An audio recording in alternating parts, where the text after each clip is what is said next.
வணக்கம் நண்பர்களே, இது சாப்சியிலிருந்து வந்திருக்கேன்.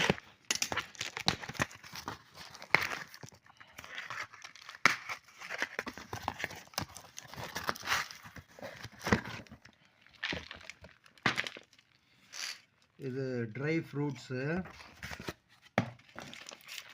படத்தில் வேறு மாதிரி இருந்துச்சு, இதில் வேறு மாதிரி இருக்குது. அவ்வளோ பிரமாதமாக இல்லை. இதன் விலை 1 கிலோ 500 ரூபா.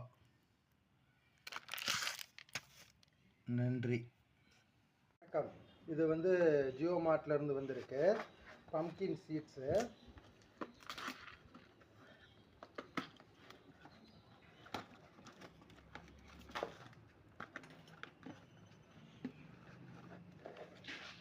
Pumpkin seeds 1 kilo. இதன் விலை 476 ரூபாய். நன்றி.